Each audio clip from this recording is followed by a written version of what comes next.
I don't know a lot about the Jewish community in Wisconsin in general. This town's Jewish community, I know very little about. I didn't know there was a Jewish community here in Wilson.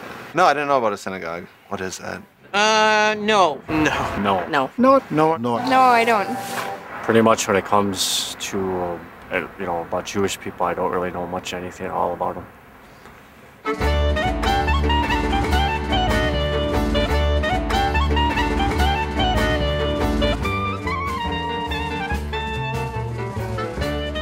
There were several hundred Jewish families here. There were 4 Jewish businesses on this street at one time, thriving. We had 3 synagogues, the White Shul, the Brick Shul, and the Holman Shul. I remember what it was like when I was a kid. It was a pretty vibrant, active congregation because we had such a vibrant Jewish community at that time. I think a lot of Jewish people were coming here. There were a lot of people that came to Appleton, and they came to Appleton because they had relatives here. There still is Jewish life in small communities throughout the state, and I think Jewish life is thriving in many of them. We've thought of ourselves as part of the community and as part of the Jewish community. It is really an amazing story. For an individual to come here with nothing and find a way to become very successful.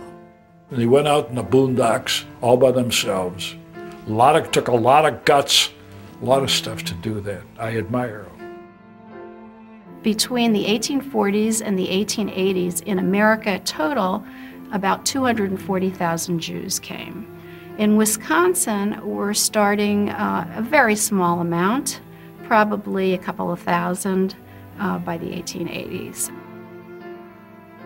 The first wave of immigrants comes from Central Europe, mostly, Bavaria, Hesse, Darmstadt, Bohemia, Czechoslovakia, parts of Poland, even from Russia, those countries.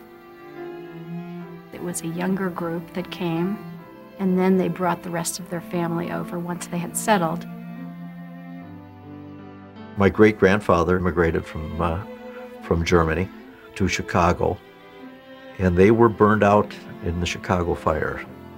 They went to Milwaukee with what they could carry on their backs.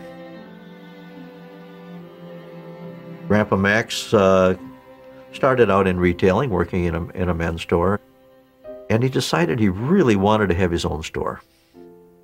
And one of his salesmen told him about a small town in southwestern Wisconsin, not far from the Mississippi. And he came on the train to see what Viroqua looked like.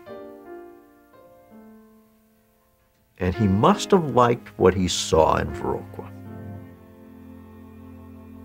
It didn't take Max very long to build his business.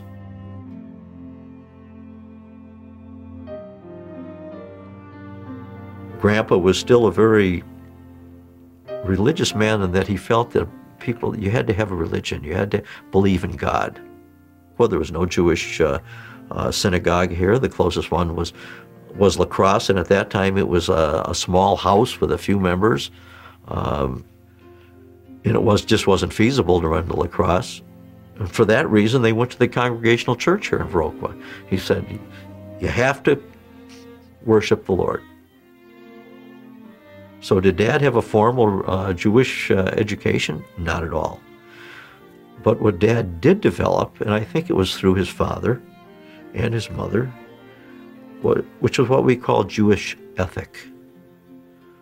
And that was how he conducted his business. And I think that's probably the greatest thing he ever taught me. Ezra Elkin was my father. He was born in a little town called Grajewa, Poland. He ended up at the University of Hanover in Hanover, Germany.